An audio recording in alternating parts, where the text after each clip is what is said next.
너 같은 여자를 며느리로 인정할 순 없어. 내 아들이 불쌍해서 그래. 좋아요. 버튼 꾹 눌러주세요. 무료예요. 돈 한 푼 안 들어요. 시청하시는 모든 분들 건강하시고 오늘도 사랑합니다. 김정옥은 거실 소파에 앉아 손에 든 혼인신고서를 바라보며 한숨을 깊게 내쉬었습니다. 99번째 한숨이었죠. 둘째 아들 태민이 가져온 이 종이 한 장이 온 집안을 뒤흔들어 놓았습니다. 태민아, 엄마가 뭐라고 했니? 이혼녀에 딸까지 있는 여자라고 했잖아. 정욱의 목소리는 떨리고 있었습니다. 45살이 된 아들 앞에서도 여전히 엄마였고 그 엄마의 마음은 복잡했죠. 태미는 어깨를 곧게 펴고 어머니를 마주봤습니다. 엄마, 전 수진 씨를 사랑해요. 그리고 유나도 제 딸이나 다름없어요. 사랑? 정욱은 코웃음을 쳤습니다. 너는 아들 하나 믿고 사는 여우한테 홀린 거야. 40이 넘은 나이에 정신을 못 차리고 말이야. 정욱은 국어 교사로 30년을 살아왔습니다. 말 한마디 한마디에 무게가 있었고 그 무게로 사람을 기죽이는 일에 익숙했죠. 하지만 지금 앞에 선 태미는 예전의 순종적인 아들이 아니었습니다. 엄마, 이미 혼인신고도 마쳤어요. 다음 달에 조촐하게 결혼식 올릴 예정이고요. 뭐? 정욱의 눈이 커졌습니다. 내가 언제 허락했다고 혼인신고부터 해? 이게 효도야? 태미는 미안한 표정을 지었지만 물러서지 않았습니다. 죄송해요, 엄마. 하지만 전 이미 결정했어요. 수진 씨와 유나와 함께 새로운 가정을 꾸리고 싶어요. 정욱은 가슴이 답답해졌습니다. 첫째 아들은 이미 결혼해서 외국에 살고 있고 둘째 태민만이 유일한 의지였는데 그 태민마저 자신을 떠나려 한다는 생각이 들었죠. 태민아, 엄마가 너를 위해 얼마나 많은 걸 포기했는지 아니? 아버지 돌아가시고 나서 너희 둘 키우려고 얼마나 고생했는데. 엄마, 그건 알아요. 하지만 이제 저도 제 인생을 살고 싶어요. 정욱은 더 이상 할 말이 없었습니다. 아들의 단호한 표정을 보니 이미 마음이 정해진 것 같았거든요. 하지만 그렇다고 해서 순순히 받아들일 수는 없었습니다. 결혼식 당일 정욱은 검정색 한복을 입고 자리에 앉았습니다. 체면상 참석은 했지만 얼굴에는 불편함이 역력했죠. 신부 수진이 들어오는 모습을 보며 속으로 중얼거렸습니다. 저 여자가 내 태민이를 어떻게 만들었을까? 분명 뭔가 수상한 구석이 있을 거야. 수진은 단정한 모습이었습니다. 화려하지도 않고 소박하지도 않은 딱 적당한 차림새였죠. 하지만 정욱의 눈에는 모든 것이 계산된 것처럼 보였습니다. 너무 완벽해. 완벽한 게 더 이상해. 식이 끝나고 피로연 자리에서 정욱은 수진과 처음으로 제대로 된 대화를 나눴습니다. 수진 씨, 우리 태민이 잘 부탁해요. 네, 어머님. 잘해보겠습니다. 수진의 목소리는 차분했지만 어딘지 모르게 거리감이 느껴졌습니다. 정욱은 그것을 오만함으로 해석했죠. 이미 내 아들 마음을 사로잡았다고 생각하니까 여유를 부리는 거야. 그날 밤 정욱은 혼자 집에 돌아와 거실에 앉아 생각에 잠겼습니다. 40년 넘게 살아온 이 집이 갑자기 너무 넓고 쓸쓸하게 느껴졌어요. 나는 교육자였어. 아이들을 올바른 길로 이끌어왔어. 태민이 인생을 허투루 넘길 수는 없어. 정욱은 결심했습니다. 태민이 잘못된 선택을 했다면 어머니인 자신이 바로잡아야 한다고 말이죠. 수진이라는 여자가 정말로 태민에게 좋은 사람인지 아니면 다른 속셈이 있는 사람인지 지켜보기로 했습니다. 시간이 지나면 본성이 드러날 거야. 그때 태민이가 깨달을 수 있도록 내가 도와줘야 해.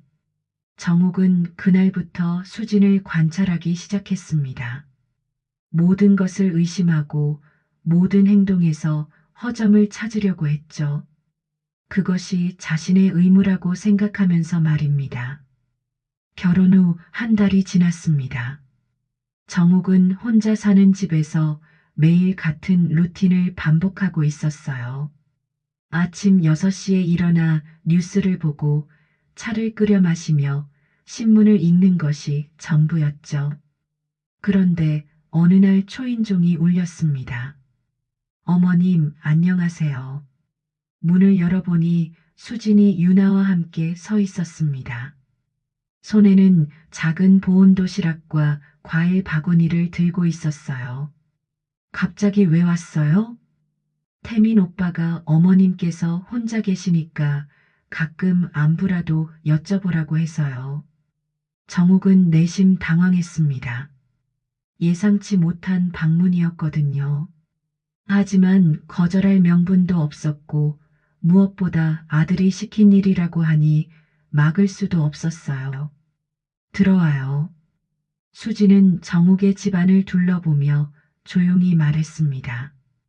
집이 참 깔끔하시네요. 역시 선생님이셨던 분이라 그런가 봐요. 당연하죠. 40년 넘게 아이들 가르치면서 정리정돈 안 하고 살 수 있나요? 정욱은 자랑스럽게 대답했지만 한편으로는 수진의 시선이 불편했습니다.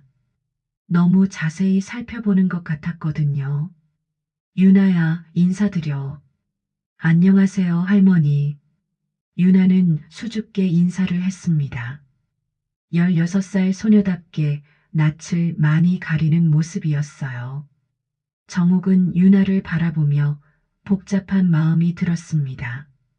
이 아이도 불쌍하긴 하지. 아버지도 없이 자라고. 하지만 내 태민이와는 남남이야. 수지는 부엌으로 가서 도시락을 꺼내기 시작했습니다. 어머님, 김치찜이랑 갈비찜 좀 만들어 왔어요. 태민 오빠가 어머님께서 갈비찜을 좋아하신다고 해서요. 굳이 그럴 필요 없는데요. 아니에요. 저도 요리하는 거 좋아해서요. 정욱은 수진의 행동을 유심히 관찰했습니다. 부엌에서 움직이는 모습이 너무 자연스러웠어요. 마치 이 집의 주인인 것처럼 말이죠. 저렇게 자연스럽게 혹시 나중에 이 집까지 노리는 건 아닐까? 그때 수진이 냉장고를 열어보며 말했습니다. 어머님, 우유가 상한 것 같은데요. 유통기한도 지났고 새로 사다 드릴까요? 됐어요. 내가 알아서 해요. 정욱은 퉁명스럽게 대답했지만 속으로는 당황했습니다. 언제 우유를 샀는지 기억이 나지 않았거든요. 수지는 그 후로도 일주일에 2~3번씩 정욱의 집을 찾아왔습니다. 매번 다른 이유였어요. 어떤 날은 반찬을 가져다 주고 어떤 날은 청소를 도와주겠다고 했죠. 어머님, 화장실 전구가 나간 것 같은데 갈아드릴까요? 아니에요. 태민이한테 말할게요. 태민 오빠는 요즘 프로젝트 때문에 바쁘시잖아요. 간단한 거니까 제가 해드릴게요. 수지는 말없이 전구를 갈아주고 싱크대 아래 막힌 하수구도 뚫어주었습니다. 정욱은 그런 수진을 보며 더욱 의심스러워 했어요. 왜 이렇게 잘해주는 거야? 분명 뭔가 속셈이 있을 거야. 정욱은 수진이 집에 올 때마다 작은 수첩에 기록하기 시작했습니다. 언제 왔는지, 무엇을 했는지, 어떤 말을 했는지 모든 것을 적어두었어요. 10월 15일 오후 2시. 갈비찜 가져옴. 냉장고 들여다봄. 10월 18일 오전 11시. 청소기 돌리고 감. 서랍장 근처에서 뭔가 찾는 듯. 10월 22일 오후 4시. 화장실 전구 교체. 집안 구석구석 너무 자세히 봄. 정옥은 이 수첩을 책상 깊숙한 곳에 숨겨두고 매일 밤 새로운 내용을 추가했습니다. 어느 날 수진이 또 찾아왔을 때 정옥은 일부러 시험해 보기로 했습니다. 수진 씨, 우리 태민이 전처는 어떤 사람이었어요? 전처요? 수진은 잠시 당황하는 기색을 보였어요. 태민 오빠는 초혼이신데요. 아, 그래요? 내가 착각했나 보네요. 정옥은 그 순간의 수진 표정을 놓치지 않았습니다. 분명 뭔가 숨기는 것 같았거든요. 역시 뭔가 있어. 이 여자는 분명 거짓말을 하고 있어. 그날 밤 정옥은 태민에게 전화를 걸었습니다. 태민아, 수진 씨가 자주 오는데 굳이 그럴 필요 없다고 전해줘. 왜요, 엄마? 수진이가 뭔가 잘못했나요? 잘못한 건 아니지만 너무 자주 와서 부담스러워. 수진이는 정말 좋은 사람이에요, 엄마. 엄마를 진심으로 모시고 싶어 해요. 정옥은 아들의 말을 믿을 수 없었습니다. 분명 수진이 태민에게는 다른 모습을 보여주고 있을 거라고 생각했어요. 이 여자가 언제 본성을 드러낼지 지켜보겠어. 시간이 지나면 꼬리가 드러날 거야. 정옥은 그날부터 더욱 예민하게 수진의 행동을 관찰하기 시작했습니다. 모든 것이 의심스러웠고 모든 친절이 가짜로 보였어요. 수진이 보여주는 따뜻함마저도 계산된 연기라고 생각했죠. 11월에 들어서면서 정옥은 이상한 일들을 경험하기 시작했습니다. 아침에 일어나서 안경을 찾지 못하거나 분명히 식탁 위에 두었던 약봉지가 사라지는 일이 반복되었어요. 분명히 여기 두었는데 어디 갔지? 정옥은 집안을 이리저리 뒤지며 혼잣말을 늘어놓았습니다. 예전에는 이런 일이 없었는데 요즘 들어 자꾸 물건을 잃어버리고 기억이 흐릿해지는 것 같았어요. 내가 나이가 들어서 그런가. 하지만 정옥은 곧 다른 생각이 들었습니다. 이런 일들이 수진이 자주 오기 시작한 후부터 생긴 것 같았거든요. 그때 현관문에서 초인종 소리가 들렸습니다. 수진이었어요. 어머님, 안녕하세요. 오늘은 미역국 끓여드리러 왔어요. 미역국은 왜요? 태민 오빠 생일이 다음 주잖아요. 미리 한번 끓여보고 싶어서요. 정옥은 태민의 생일을 깜빡했다는 사실에 당황했습니다. 매년 챙겨주던 아들의 생일을 잊다니. 이런 적이 없었는데 말이죠. 아, 그래요. 수지는 부엌에서 미역국을 끓이며 정옥에게 말을 걸었습니다. 어머님, 요즘 잠은 잘 주무세요? 얼굴이 좀 피곤해 보이시는데. 잘 잤어요. 괜찮아요. 하지만 사실 정옥은 요즘 잠을 제대로 못 자고 있었습니다. 밤마다 이상한 꿈을 꾸고 새벽에 자주 깨곤 했어요. 그럴 때마다 수진의 얼굴이 떠올랐죠. 수진이 미역국을 끓이는 동안 정옥은 거실에서 텔레비전을 보고 있었습니다. 그런데 갑자기 부엌에서 서랍 여는 소리가 들렸어요. 수진 씨, 뭐 하는 거예요? 아, 국자를 찾고 있어요. 어디 있는지 몰라서. 정옥은 부엌으로 가서 수진을 지켜봤습니다. 수진은 여러 서랍을 열어보며 국자를 찾고 있었어요. 하지만 정옥의 눈에는 뭔가 다른 것을 찾는 것처럼 보였습니다. 저 여자가 내 서랍을 뒤지고 있어. 분명 뭔가 찾고 있는 거야.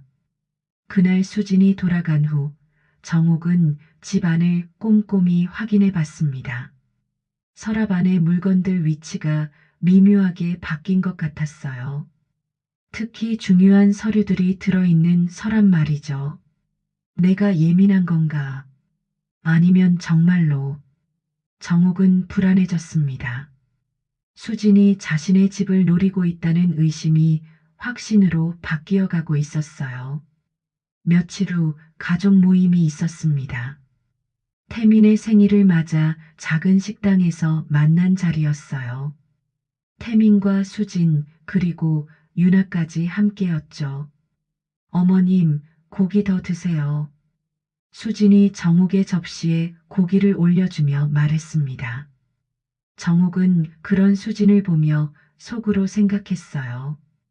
겉으로는 이렇게 착한 척하면서 속으로는 뭘 계획하고 있을까?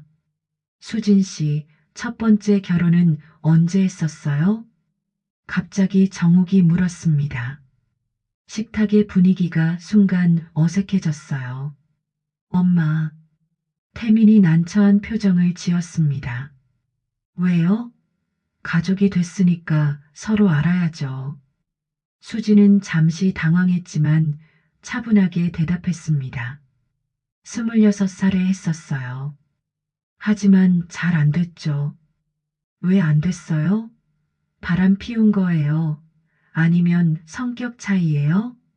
엄마, 그만해요. 태민의 목소리가 단호해졌습니다. 하지만 정욱은 멈추지 않았습니다. 아니야, 궁금해서 그래. 전 남편이 양육비는 주고 있어요? 유나가 고개를 숙였습니다. 어린 소녀에게는 너무 무거운 이야기였어요. 수지는 침묵했고 정욱은 그 침묵을 의심스러워했습니다.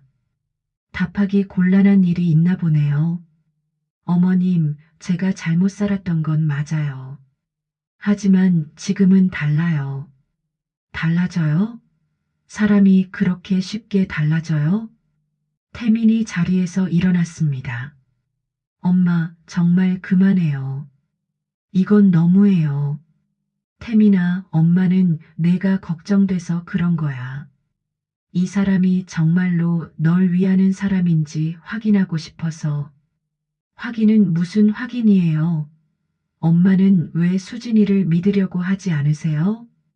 정욱은 아들이 자신에게 소리를 지르는 모습을 보며 충격을 받았습니다. 태민이 이렇게 자신에게 화를 낸 적은 없었거든요. 그날 밤 집에 돌아온 정욱은 더욱 확신했습니다. 수진이 태민을 완전히 세뇌시켜 놓았다고 말이죠. 내 아들이 저 여자 때문에 나한테 소리까지 지르다니. 정욱은 침실에서 수첩을 꺼내 새로운 내용을 적었습니다. 11월 12일 태민 생일. 과거 이야기 물어봤더니 대답 회피. 뭔가 숨기는 게 분명함. 태민이까지 내 편이 아님. 그리고 마지막에 이런 문장을 덧붙였습니다. 수진이나 몰래 약에 손 뗀 거 아닐까? 요즘 자꾸 깜빡깜빡하고 이상해. 정욱은 정말로 수진이 자신의 약이나 음식에 뭔가를 타고 있다고 의심하기 시작했습니다. 그래서 기억력이 나빠지고 물건을 자꾸 잃어버린다고 생각했어요. 내 집에 CCTV라도 달아야겠어. 이 여자가 내가 없을 때 뭘 하는지 확인해야겠어. 정욱의 의심은 점점 깊어져만 갔습니다. 12월 초 정욱의 의심은 절정에 달했습니다. CCTV 설치 문의까지 했지만 복잡한 절차와 비용 때문에 망설이고 있었어요. 그러던 어느 날 또다시 수진이 집에 찾아왔습니다. 어머님, 김장김치 좀 담궈드리려고 해요. 김장은 필요 없어요. 어머님 혼자서는 힘드시잖아요. 태민 오빠도 걱정하고 계시고. 정욱은 수진의 말이 모두 거짓말로 들렸습니다. 김장을 핑계로 집안 곳곳을 뒤지려는 속셈이라고 생각했거든요. 수진 씨, 솔직히 말해요. 왜 자꾸 내 집에 오는 거예요? 수진은 놀란 표정을 지었습니다. 어머님을 돕고 싶어서요. 가족이잖아요. 가족? 정욱은 비웃었습니다. 우리가 언제 가족이 됐어요? 태민이와 종이 한 장으로 결혼했다고 해서 내가 당신을 가족으로 인정한 적 없어요. 수진의 얼굴이 창백해졌습니다. 하지만 정욱은 멈추지 않았어요. 당신이 뭘 노리는지 다 알고 있어요. 내 집, 내 재산, 그런 거 아니에요? 어머님, 오해세요. 전 그런 생각 전혀. 오해라고요? 그럼 왜 자꾸 내 서랍을 뒤지고 내 약을 만지작거리는 거예요? 수지는 할 말을 잃었습니다. 정욱의 말이 너무 황당했지만 화가 난 시어머니를 달랠 방법을 찾을 수 없었어요. 그때 유나가 조용히 말했습니다. 엄마, 우리 그냥 가자. 정욱은 유나를 보며 더욱 화가 났습니다. 이 아이도 참 남의 집에 와서 주인을 불편하게 만들고 어머님, 수진의 목소리가 처음으로 날카로워졌습니다. 유나는 아직 어려요. 아이 앞에서는 제발 어린애라고요? 16이면 다 알 나이잖아요. 자기 엄마가 뭘 하는지 말이에요. 유나의 눈에 눈물이 맺혔습니다. 할머니, 제가 뭘 잘못했어요? 왜 저희를 미워하세요? 정욱은 유나의 눈물을 보며 잠시 당황했지만 이미 돌이킬 수 없었어요. 미워하는 게 아니야. 다만 너희가 우리 가족에게 속하지 않는다는 걸 알았으면 좋겠어. 수지는 더 이상 참을 수 없었습니다. 유나의 손을 잡고 일어섰어요. 어머님, 알겠어요. 더 이상 찾아뵙지 않을게요. 그게 좋겠어요. 그리고 수진이 잠시 망설이다가 말했습니다. 저희가 따로 살아볼게요. 태민 오빠한테도 말씀드릴게요. 정욱은 깜짝 놀랐습니다. 수진이 이렇게 나올 줄은 예상하지 못했거든요. 뭐라고요? 어머님과 같은 공간에서는 편하게 살 수 없을 것 같아요. 저희끼리 독립해서 살겠어요. 태민이가 그걸 허락할 것 같아요? 태민 오빠는 좋은 사람이에요. 분명 이해해 주실 거예요. 수지는 유나와 함께 집을 나갔습니다. 정욱은 혼자 남아 복잡한 기분이 들었어요. 이기기는 했지만 왠지 모르게 찜찜했거든요. 그날 저녁 태민이 전화를 걸어왔습니다. 엄마, 수진이한테서 들었어요. 정말 그렇게 말씀하셨어요? 뭘 잘못했다고 그래? 내가 내 마음을 솔직하게 표현한 거지. 엄마, 수진이는 정말 좋은 사람이에요. 왜 그렇게 미워하세요? 좋은 사람이라고? 태민아, 넌 아직 몰라. 그 사람이 뭘 노리는지. 아무것도 노리지 않아요.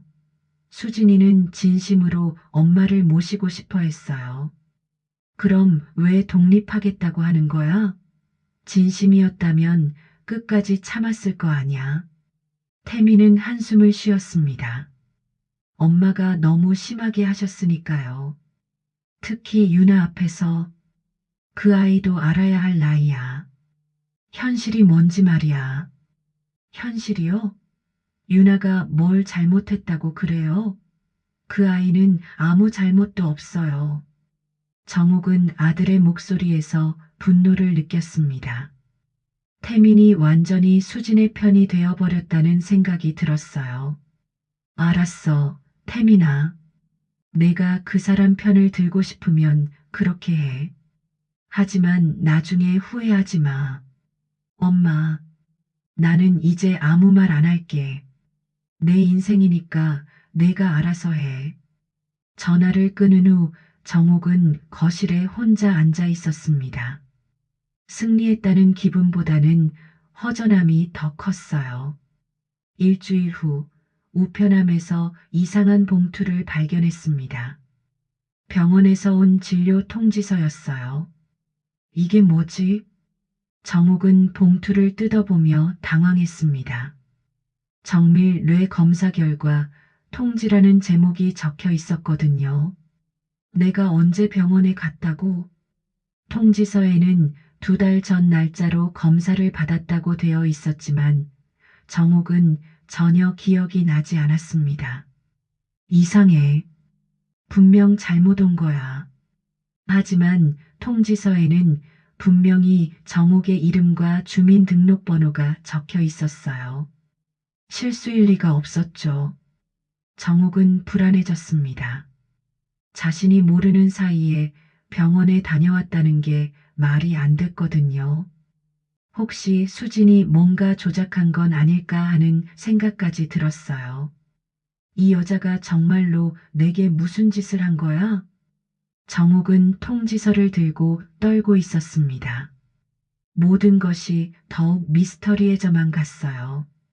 정옥은 진료 통지서를 손에 든 채 한참을 멍하니 서 있었습니다. 자신의 이름과 주민등록번호가 선명하게 적혀 있는 서류를 보며 혼란스러워했어요. 이건 분명 실수야. 내가 병원에 간 적이 없는데. 하지만 아무리 생각해봐도 기억이 나지 않았습니다. 2달 전이라면 10월 초였는데 그때 무엇을 했는지 흐릿했어요.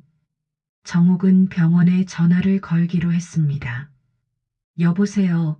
거기 신경과죠? 김정옥인데요. 진료 통지서가 잘못 온 것 같아서 전화드렸어요. 김정옥님이시군요. 잠시만 기다려주세요. 잠시 후 직원이 다시 전화를 받았습니다. 네, 확인해 봤는데 10월 3일에 정밀 뇌 검사를 받으셨네요. 보호자와 함께 오셨고요. 보호자요? 누구와 함께 갔다는 거예요? 박수진 님이라고 기록되어 있네요. 며느리분이시죠? 정옥은 귀를 의심했습니다. 수진과 함께 병원에 갔다고요? 그럴 리가 없어요. 제가 기억을 못하는 건가요? 선생님, 혹시 담당 의사와 상담을 받아보시겠어요? 이지훈 선생님이신데. 이지훈? 정옥은 그 이름을 듣고 깜짝 놀랐습니다. 혹시 이지훈이 키가 크고 안경 쓴? 네, 맞습니다. 아시는 분이신가요? 내 제자야. 정옥은 전화를 끊고 당황했습니다. 이지훈은 정옥이 가르쳤던 학생 중에서도 특히 기억에 남는 아이였어요. 의대에 진학해서 의사가 되었다는 소식은 들었지만 이렇게 만나게 될 줄은 몰랐죠. 다음 날 정옥은 병원을 찾아갔습니다.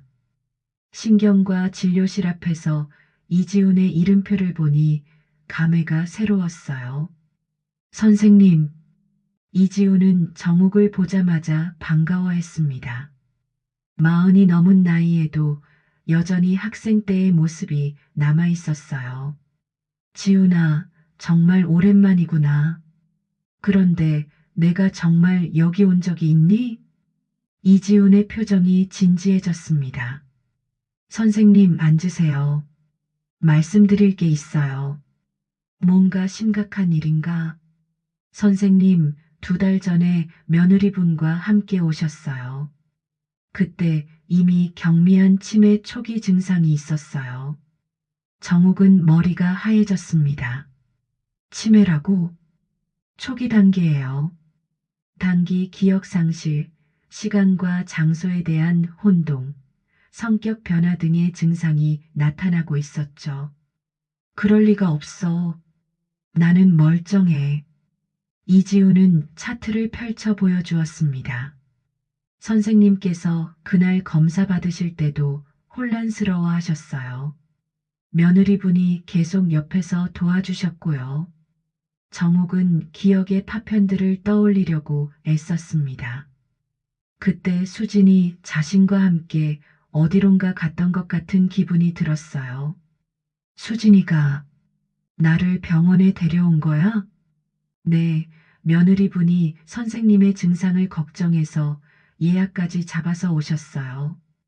검사 결과 설명할 때도 끝까지 함께 들으셨고요. 정욱은 충격을 받았습니다.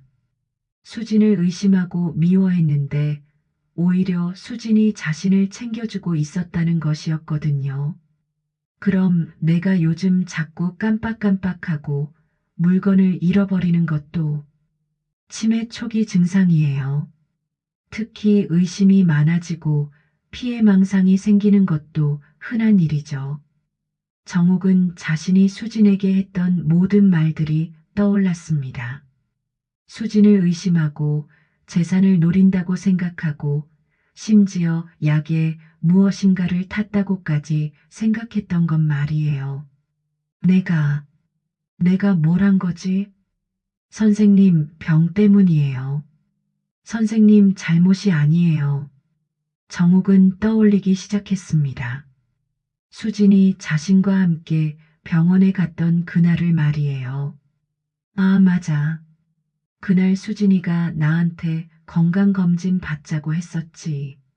나는 싫다고 했는데 수진이가 계속 권했어. 기억이 조금씩 돌아왔습니다. 병원 대기실에서 수진이 혈압을 재주고 검사실까지 함께 들어가서 손을 잡아주었던 것도 기억났어요. 약봉투도 수진이가 챙겨줬구나. 내가 깜빡할까봐. 정욱은 눈물이 났습니다. 자신을 돌봐준 사람을 의심하고 상처를 주었다는 생각에 견딜 수 없었어요. 지훈아, 나는 어떻게 해야 하니? 일단 약물 치료를 시작하셔야 해요. 그리고 가족들의 도움이 필요해요. 특히 며느리분 같은 분이 옆에 계시면 큰 도움이 될 거예요. 수진이를, 내가 수진이를 너무 심하게 대했어. 아직 늦지 않았어요, 선생님. 사과하세요. 정욱은 병원을 나오며 수진에게 어떻게 사과해야 할지 고민했습니다. 자신의 병 때문이라고 해도 상처를 준 것은 사실이었거든요. 그날 밤 정욱은 수첩을 꺼내봤습니다. 수진의 행동을 기록했던 그 수첩 말이에요. 10월 15일 오후 2시 갈비찜 가져옴. 냉장고 들여다봄. 이제 다시 보니 냉장고를 들여다본 것도 상한 음식이 있는지 확인해 준 것이었어요. 10월 18일 오전 11시 청소기 돌리고 감. 서랍장 근처에서 뭔가 찾는 듯. 서랍장 근처에서 찾던 것도 청소용품이었을 거예요. 정욱은 수첩을 덮고 한숨을 쉬었습니다. 모든 것이 자신의 착각이었다는 것을 깨달았어요. 수진아, 미안해. 정말 미안해. 정욱은 혼자 중얼거리며 눈물을 흘렸습니다.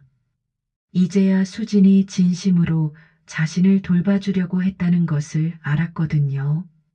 정욱은 그날 밤 한잠도 못 잤습니다. 천장을 바라보며 수진에게 했던 말들이 계속 머릿속을 맴돌았어요. 특히 유나 앞에서 했던 말들이 가장 마음을 아프게 했죠. 그 아이한테 얼마나 상처를 줬을까. 다음 날 아침 정욱은 용기를 내어 태민에게 전화를 걸었습니다. 태민아, 수진이 지금 어디 있니?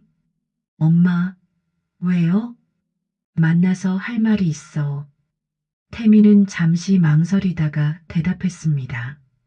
수진이 작업실에 있을 거예요. 요즘 일에 집중하려고 그곳에서 지내고 있어요. 작업실이 어디니? 엄마, 혹시 또... 아니야. 사과하러 가려고. 태민은 놀란 목소리로 물었습니다. 사과요? 응. 내가 너무 심했어. 주소 좀 알려줘. 정옥은 수진의 작업실 주소를 받아 적고 집을 나섰습니다. 가는 길 내내 어떻게 말을 꺼내야 할지 고민했어요. 작업실은 작은 상가 건물 2층에 있었습니다. 문 앞에서 한참을 서성이다가 조심스럽게 노크했어요. 누구세요? 유나의 목소리였습니다. 유나야, 할머니야. 문이 열리고 유나가 나타났습니다. 아이의 얼굴에는 당황과 경계심이 동시에 드러났어요. 할머니, 어떻게 여기를? 너희 엄마 있니? 네. 안에 계세요. 유나는 망설이다가 문을 열어주었습니다. 작업실 안은 수진의 디자인 작업물들로 가득했어요. 컴퓨터 앞에 앉아있던 수진이 정옥을 보고 깜짝 놀랐습니다. 어머님, 어떻게... 정옥은 수진의 얼굴을 보며 마음이 아팠습니다. 며칠 사이에 많이 야윈 것 같았거든요. 수진아, 잠깐 얘기할 수 있을까? 수진은 당황한 표정으로 유나를 보았습니다. 유나야, 잠깐 편의점에 다녀올래? 음료수 좀 사와. 유나가 나간 후 정옥과 수진은 서로를 바라봤습니다. 어색한 침묵이 흘렀어요. 수진아, 미안해. 정옥이 먼저 입을 열었습니다. 수진은 깜짝 놀랐어요. 어머님, 내가 너를 너무 오해했어.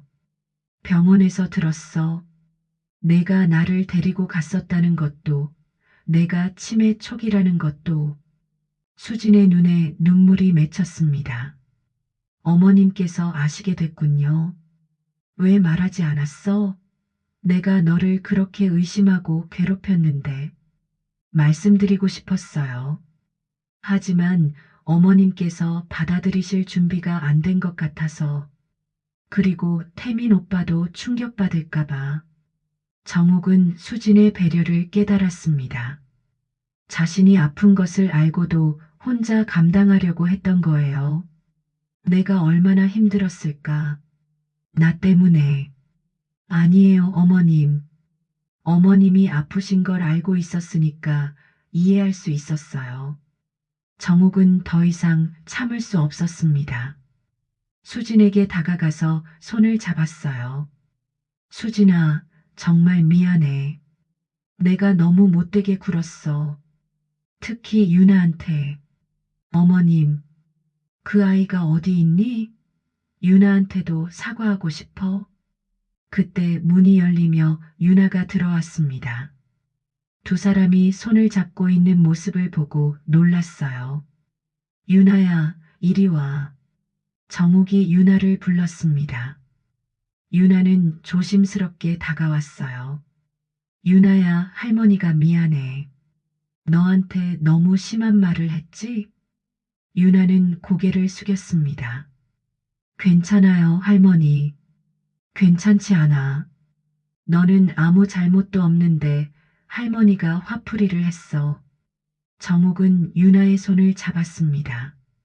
너 그림 그리는 거 좋아하니? 유나가 고개를 끄덕였습니다. 나도 시 좀 썼었는데 혹시 관심 있으면 같이 해볼까? 유나의 눈이 반짝였습니다. 정말요? 응. 할머니가 시를 가르쳐 줄게. 넌 그림으로 표현해보고. 수진이 조용히 눈물을 흘리고 있었습니다. 정옥은 수진을 보며 말했어요. 수진아, 내가 내 어머니께 너무 심했지. 이제야 알겠어. 진짜 효부는 내가 맞더라. 어머님, 그런 말씀 마세요. 아니야.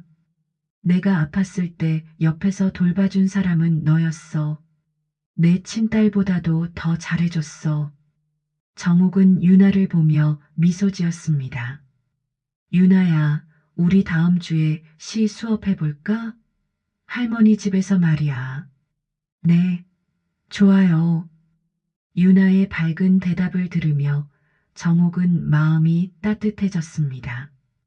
수진아, 나 혼자 집에 있기 외로웠어. 너희가 다시 와줄 수 있을까? 수진은 잠시 망설이다가 대답했습니다. 태민 오빠와 상의해 볼게요. 태민이는 내가 말할게. 내가 잘못했다고. 정옥은 그날 오후 내내 수진의 작업실에 있었습니다. 유나와 함께 간단한 시 한 편을 써보기도 하고 수진의 디자인 작업을 구경하기도 했어요. 수진아, 내가 이렇게 재능이 있는 줄 몰랐어. 부족한 실력이에요. 아니야. 정말 멋져. 정옥은 진심으로 수진을 인정하고 있었습니다. 그동안 편견에 사로잡혀 수진의 진짜 모습을 보지 못했다는 것을 깨달았거든요. 집에 돌아가는 길에 정옥은 다짐했습니다. 이제부터는 진짜 가족이 되어보겠다고 말이에요. 일주일 후 정옥은 가족 모임을 제안했습니다. 태민에게 전화를 걸어 수진과 유나까지 모두 함께 만나자고 했어요. 엄마, 정말 괜찮으세요? 지난번 일 때문에 수진이가 아직 조심스러워해요. 괜찮아. 오히려 내가 할 말이 있어서 그래. 태민은 반신반의했지만 수진을 설득해서 모임 자리를 마련했습니다. 장소는 정옥이 자주 가던 한정식 집이었어요. 식당에 도착한 정옥은 수진과 유나를 보며 따뜻하게 미소 지었습니다. 지난번과는 완전히 다른 모습이었죠. 수진아, 유나야, 어서 앉아. 어머님, 안녕하세요. 수진은 여전히 조심스러워하고 있었습니다. 정옥의 갑작스러운 변화를 완전히 믿지 못하는 것 같았어요.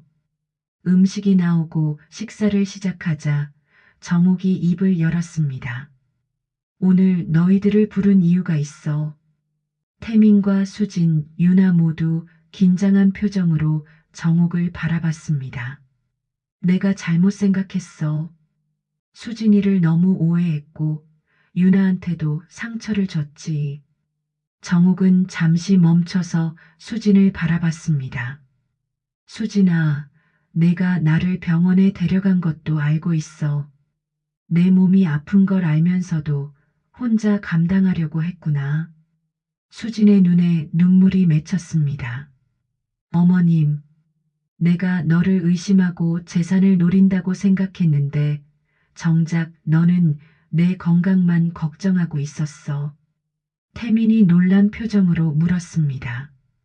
엄마, 무슨 말씀이세요? 병원이요? 태민아, 엄마가 치매 초기래. 수진이가 나를 병원에 데려가서 검사를 받게 해줬어. 태민은 충격을 받았습니다. 치매요? 그런데 왜 저한테는? 수진이가 내가 충격받을까봐 말리더라. 내가 받아들일 때까지 기다려주겠다고. 정옥은 수진의 손을 잡았습니다. 진짜 효부는 너였어, 수진아. 내가 아들을 잘못 키웠나 싶었는데 아들이 정말 좋은 사람을 만났구나. 수진은 더 이상 참을 수 없어서 눈물을 흘렸습니다. 어머님, 저는 당연한 일을 한 거예요. 당연하지 않아. 시어머니가 그렇게 구박하는데도 끝까지 참아주고 돌봐주는 며느리가 어디 있어? 유나도 조용히 눈물을 흘리고 있었습니다. 정옥은 유나를 보며 말했어요. 유나야, 할머니가 너한테 정말 미안해. 너는 아무 잘못도 없는데. 괜찮아요, 할머니. 이제 저희 가족이니까요. 유나의 말에 정옥은 마음이 뭉클했습니다. 그 어린아이가 이렇게까지 생각해주다니 말이에요. 맞아, 우리는 가족이야. 진짜 가족. 정옥은 잠시 망설이다가 중요한 이야기를 꺼냈습니다. 그래서 말인데, 유나 앞으로 유산 일부를 증여하려고 해. 모든 사람이 깜짝 놀랐습니다. 어머님, 그건 너무... 아니야, 수진아. 유나도 내 손녀나 다름없어. 그리고 이 아이가 대학 갈 때까지 생각해야 하잖아. 태민이 감동받은 목소리로 말했습니다. 엄마, 태민아, 엄마가 이제야 제대로 된 판단을 하는 거야. 아들아, 내 와이프 선택이 정말 맞더라. 수지는 고개를 숙이고 계속 눈물을 흘렸습니다. 그동안 받았던 상처보다 지금의 따뜻함이 더 크게 느껴졌어요. 어머님, 정말 감사해요. 하지만 유사는 됐어. 이미 결정한 일이야. 그리고 유나야. 정욱이 유나를 보며 말했습니다. 우리 매주 시 수업하기로 했지? 할머니가 시를 가르쳐 줄게. 너는 그림으로 표현해보고. 네, 정말 기대돼요. 유나의 밝은 표정을 보며 정욱은 흐뭇했습니다. 그리고 수진아, 이제 다시 우리 집 근처로 이사와. 내가 혼자 있으면 또 이상한 생각할지도 모르거든. 어머님, 가족은 함께 있어야 해. 멀리 떨어져 있으면 안 돼. 태민이 수진의 손을 잡으며 말했습니다. 어떻게 할까, 수진아? 수진은 정욱을 바라보며 대답했습니다. 어머님께서 원하신다면. 그럼 다음 주부터 집 알아보자. 우리 집 근처에 좋은 아파트들이 많아. 그날 저녁 집에 돌아온 정욱은 오랜만에 마음이 편안했습니다. 그동안 품고 있던 의심과 불안이 모두 사라진 기분이었어요. 서랍에서 수진을 관찰하며 적었던 수첩을 꺼냈습니다. 그리고 마지막 페이지에 새로운 글을 적었어요. 12월 20일. 오늘 가족 모임. 수진이에게 사과함. 유나에게도 사과함. 이제야 진짜 가족이 된 기분. 수진이는 정말 좋은 사람이었다. 내가 너무 편견에 사로잡혀 있었다. 정욱은 수첩을 덮고 미소 지었습니다. 이제부터는 진짜 화목한 가족이 될 수 있을 것 같았어요. 유나와 시 수업하는 것도 기대되고, 수진이와 함께 장도 보고, 그렇게 지내면 좋겠어. 정욱은 그날 밤 오랜만에 평안한 잠에 들었습니다. 마음의 짐을 내려놓고 나니 모든 것이 가벼워진 기분이었어요. 한 달 후, 정욱의 집은 완전히 달라져 있었습니다.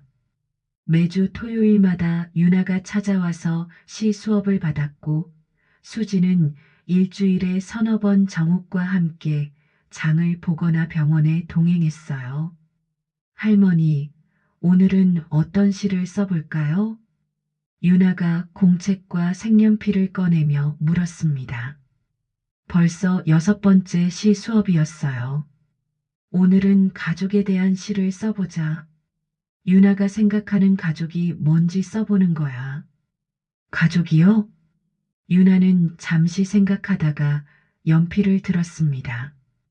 정욱은 그런 유나를 지켜보며 흐뭇해했어요. 이 아이가 이렇게 글재주가 있을 줄이야.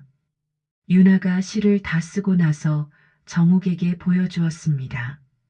할머니, 다 썼어요. 정욱은 유나의 시를 읽어보며 감동했습니다. 처음엔 무서웠던 할머니 지금은 따뜻한 할머니 엄마 손잡고 할머니 집에 오는 길 이제는 진짜 우리 집 같아요. 유나야, 정말 잘 썼구나. 할머니도 유나 생각해서 시 하나 썼는데 들어볼래? 네. 정욱은 며칠 전에 써둔 시를 읽어주었습니다. 늦은 깨달음이지만 사랑은 혈연을 넘어서고 진심은 편견을 녹인다. 내 곁에 온 소중한 사람들, 이제야 말할 수 있겠구나. 너희는 내 진짜 가족이라고. 유나의 눈에 눈물이 맺혔습니다. 할머니, 저도 할머니가 진짜 할머니 같아요. 그럼 이제 정말 할머니가 된 거네. 그때 현관문에서 소리가 났습니다. 수진이 장을 보고 온 것이었어요. 어머님, 유나야, 안녕하세요. 엄마, 할머니가 시 읽어주셨어요. 유나가 신나게 뛰어가며 수진에게 말했습니다. 수진은 미소 지으며 정욱에게 인사했어요. 어머님, 오늘 시장에서 좋은 생선이 나와서 사왔어요. 유나가 좋아하는 조기조림 해드릴게요. 고마워, 수진아. 너 때문에 우리 집이 이렇게 활기차졌어. 수진은 부엌에서 요리를 시작했고 정욱과 유나는 거실에서 계속 시 수업을 했습니다. 집안의 웃음소리가 끊이지 않았어요. 저녁 시간이 되자 태민도 퇴근해서 집에 왔습니다. 어머니, 안녕하세요. 유나도 왔구나. 아빠, 오늘 할머니랑 시 써봤어요. 유나가 태민에게 자신이 쓴 시를 보여주었습니다. 태민은 시를 읽으며 감동했어요. 유나야, 정말 잘 썼네. 우리 딸이 이렇게 시도 잘 쓰고 태민 오빠 덕분이에요. 좋은 아내랑 딸을 만나게 해주셔서. 정욱이 말하자 태민은 어머니를 바라봤습니다. 엄마, 요즘 정말 많이 밝아지셨어요. 가족이 생겨서 그런가 봐. 혼자 있을 때는 몰랐는데 이렇게 함께 있으니까 얼마나 좋은지 몰라. 수진이 부엌에서 나와서 말했습니다. 저녁 준비 다 됐어요. 모두 식탁으로 오세요. 식탁에는 수진이 정성스럽게 준비한 음식들이 가득했습니다. 조기조림, 된장찌개, 나물 반찬들, 정욱이 좋아하는 것들로만 차려져 있었어요. 수진아, 이렇게까지 하지 않아도 되는데. 어머님께서 건강하셔야 저희도 마음이 편해요. 식사를 하며 정욱은 행복감을 느꼈습니다. 이런 화목한 가족의 시간이 이렇게 소중한 줄 몰랐거든요. 그런데 수진아, 태민아, 너희 새 집은 언제 이사 가니? 다음 주에 이사 가요, 어머님. 어머님 집에서 걸어서 10분 거리예요. 그럼 자주 볼 수 있겠네. 유나도 언제든지 놀러와. 네, 할머니 집이 제일 좋아요. 유나의 대답에 모든 사람이 웃었습니다. 식사 후 정욱은 유나에게 특별한 선물을 주었습니다. 유나야, 이거 할머니가 예전에 쓰던 만년필이야. 이제 넣어줄게. 정말요? 할머니가 시 쓸 때 사용하던 거예요? 응. 이걸로 앞으로도 계속 시를 써봐. 그리고 나중에 내가 어른이 되면 내 아이한테도 물려주고. 유나는 만년필을 소중히 받아들었습니다. 할머니, 정말 감사해요. 이걸로 할머니한테 배운 걸 다 기억할게요. 그날 밤 가족들이 모두 돌아간 후 정욱은 혼자 거실에 앉아 있었습니다. 하지만 외롭지 않았어요. 며칠 후면 또 만날 수 있다는 생각에 마음이 따뜻했거든요. 벽에 걸린 가족 사진을 바라보며 정욱은 중얼거렸습니다. 여보, 우리 태민이가 정말 좋은 사람 만났어요. 수진이도 유나도 정말 좋은 가족이 생겼어요. 정욱은 서랍에서 새 공책을 꺼냈습니다. 예전에 수진을 의심하며 적던 수첩이 아니라 새로운 일기장이었어요. 오늘부터는 행복한 일들만 적어야겠어. 첫 페이지에 이렇게 적었습니다. 진짜 가족의 시작. 수진이와 유나가 내 곁에 와서 이렇게 따뜻한 집이 되었다. 사랑은 혈연이 아니라 마음이구나. 이제야 깨달았지만 늦지 않았다. 앞으로 더 많은 행복한 추억을 만들어 가자. 정욱은 공책을 덮고 미소 지었습니다. 창밖으로 따뜻한 겨울 햇살이 들어오고 있었어요. 새로운 가족과 함께할 새로운 시작을 알리는 것 같았습니다. 이제야 말할 수 있겠구나. 나도 너를 딸처럼 생각한다고. 정욱의 마음속에는 더 이상 의심이나 편견이 없었습니다. 오직 사랑하는 가족에 대한 따뜻한 마음만이 가득했어요.